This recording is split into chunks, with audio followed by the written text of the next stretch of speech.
الحبیب صلی اللہ تعالی علی محمد صلی اللہ علیہ وصحبہ وبارک وسلم۔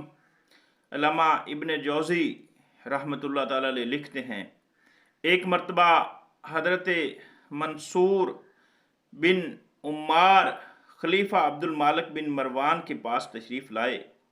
خلیفہ نے کہا، اے منصور، میں آپ کو 1 سال کا وقت دیتا ہوں، ایک سوال کا جواب تلاش کر کے لائیے۔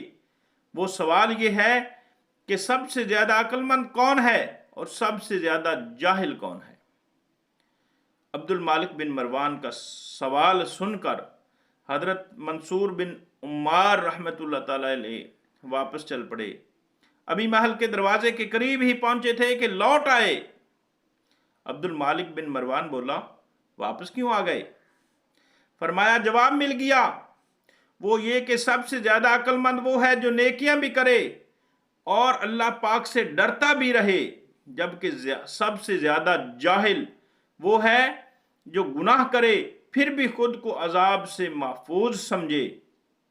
یہ عبرتناک جواب سن کر عبد المالک بن مروان پر رقت طاری ہو گئی۔ اتنا روئے کہ آنسوں سے کپڑے تر ہو گئے۔ پھر کہا، اے منصور، خدا کی قسم، آپ نے درست کہا۔ پھر بولے، اے منصور، قرآن کریم کی کوئی آیت سنائیے۔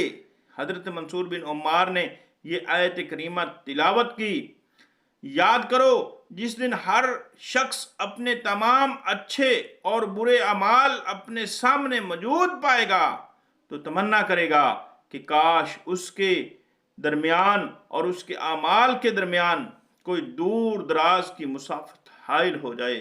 اور اللہ تمہیں اپنے عذاب سے ڈراتا ہے اور اپنے بندوں پر بڑا مہربان ہے۔ آیت کریمہ سن کر عبد المالک بن مروان پر خوف خدا کا غلبہ طاری ہو گیا۔ بولے، اے منصور، تم نے مجھے مار ڈالا۔ یہ کہتے ہی غش کھا کر گرے اور بے ہوش ہو گئے۔ پھر جب کچھ افاقہ ہوا تو بولے، اے منصور، اللہ پاک کا فرمان ہے اور اللہ تمہیں اپنے عذاب سے ڈراتا ہے، اس کا کیا مطلب ہے؟ فرمایا کہ اس کا مطلب یہ ہے کہ اللہ پاک تمہیں اپنی پکڑ اور عذاب سے ڈراتا ہے۔ یہ سن کر عبد المالک بن مروان پھر رونے لگے۔ پھر جب افاقہ ہوا تو پوچھا، اللہ پاک کا فرمان ہے اپنے تمام اچھے اور برے اعمال اپنے سامنے موجود پائے گا، اس کا کیا مطلب ہے؟ فرمایا، روز قیامت ہر چھوٹا اور ہر بڑا گناہ بندے کے سامنے کر دیا جائے گا۔ یہ سن کر عبد المالک بن مروان پھر روئے، یہاں تک کہ ان پر بے ہوشی طاری ہو گئی۔ جب ہوش آیا تو کہا، اللہ پاک کی قسم، جو اس آیت کریمہ میں غور کرے پھر اللہ پاک کی نافرمانی کرتا رہے، بے شک وہ بڑی گمراہی میں ہے۔